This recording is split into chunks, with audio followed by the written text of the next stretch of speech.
Have you seen Clerks 3? I have not, no. Did you know they made a Clerks I did know 3? they made that, yes. That's on my list of shit.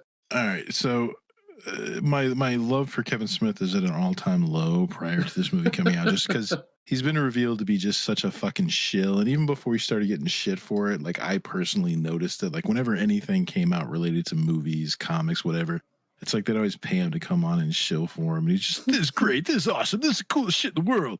And no, it's shit, and you won't say it. You're such a goddamn shill. And then he had like a few different episodes where he's been like crying on camera. Just people are calling me a shill or whatever. I don't know. So here comes Clerks 3, and it's one of those movies, much like Clerks 2, where I'm like, do they really need this? Does this need to be out there? And I watched it, and I'll say I hated 40% of it, and I ended up loving 60% of it. Really?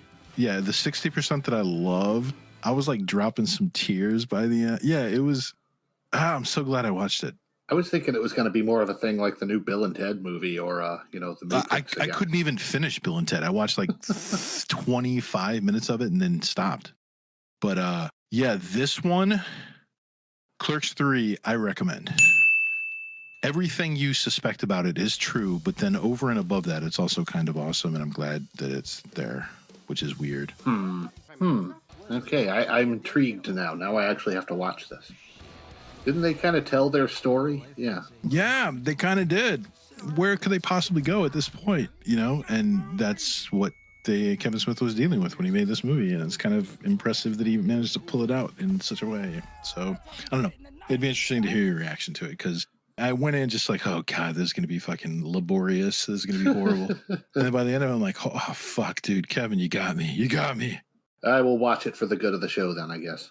I will say that anybody else out there, whether a Kevin Smith fan or not, who does not happen to fall within like a certain like 3 to 5 year time range of age might not love it as much as you or I would, because I think we're like right there for his like target audience age range, everything. The music he plays, the shit they talk about, just everything. Yeah, that was just like the perfect like snapshot of our generation there. Yeah. So that wraps up me and my brother Rob's conversation about this movie, but I had a little bit more to add, and from here on out, spoiler warning. First of all, thing that jumps out at you right from the start, soundtrack. I mean, if you happen to be a fan of awesome 90s alt rock, which I am, then, you know, Kevin Smith movies always kind of fit the bill for that. Jason Mewes, no one would ever accuse him of being a great actor, but he's always just friggin' hilarious playing Jay. So good to see him again. Both Dante and Randall, old as fuck. And a lot of the movie deals with them being old as fuck. I mean, they're approaching 50. They both have heart attacks.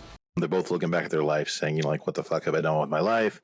And that's especially poignant for somebody who is, you know, in that same friggin' age range as them. Elias, not part of the original crew. He came in the last movie when they were at movies. So when I first saw him on screen, I kind of groaned like, oh, God, there's Elias again. But he was actually pretty damn funny in the movie. Didn't look old, but he definitely got a little chubbier. He was followed around by his own silent Bob that was named Blockchain Coltrane, which was kind of funny. And after renouncing Jesus, he turned Satanist. And throughout the show, just every time he came walking into the store, he had like a more progressively freaky looking emo goth whatever the fuck kind of look. That was actually kind of funny. They had a bunch of cameos. One of the bigger ones was Amy Sedaris, who was always hilarious. She was the heart surgeon. Also, when they were casting for the movie toward the end, they had a whole bunch of cameos. They had Danny Trejo, Melissa Benoist, Fred Armisen, Ashy Larry from The Chappelle Show. I'm rich, biatch!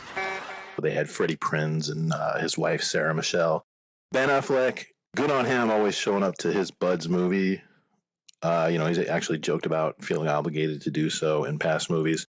I feel like for the longest time, since about the time that Affleck started maybe doing Batman, that he seems so joyless. I almost feel bad for him. He used to be a really funny, happy guy, I guess. They brought back a lot of the people from the original movie who also look old as fuck. Veronica, Dante's girlfriend, she was playing herself. One of my biggest problems with the original movie is as I'm in high school and as I'm watching it and I'm seeing these girls who are supposed to be hot, like Caitlyn, everybody talks about how hot she is, and then she shows up on screen. And no, She's not that hot. I had dozens of women in my own high school that looked much hotter than them.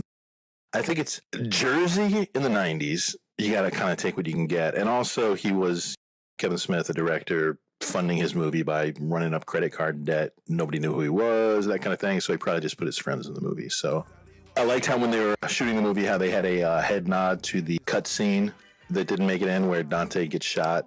Once Randall starts making his movie, it was weird because, you know, Randall's always been very much the sidekick, and actually see him take on the author's POV. He's the movie stand-in for Kevin Smith's whole trying to direct the movie. All the crap that Kevin Smith had to go through to make the original Clerks, and there's Randall doing it, not Dante. It's kind of weird because Dante has always been the protagonist. Before this movie, I'd always think that the director's perspective was through Dante, but no. Turns out it's Randall the whole time. And it also allows him at the very end of the movie to do the flip thing where Randall admits that Dante is the hero of the movie and is the Luke Skywalker. I think I said it when I was talking to Rob too. Just the movie, I didn't expect much, and it got me. I mean, by the end of the movie, I was literally in tears as the movie's wrapping up. And I'm not somebody who gets emotional at most movies, so it has to be pretty goddamn poignant and heartrending and like hit me directly in order for me to do that. I watched the movie maybe about 3 weeks ago, and it's been kind of sitting in my to-do list to make this video.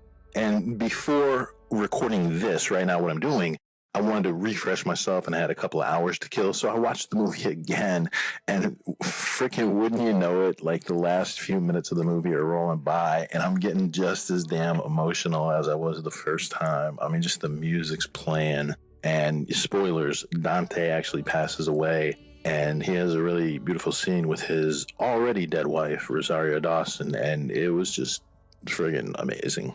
So, good on you, Kevin Smith. Way to deliver. I expected so little and actually was kind of offended when I heard you were making a third Clerks movie, but I'm so damn glad you did. So in the words of the best guy I ever knew, you're not even supposed to be here today.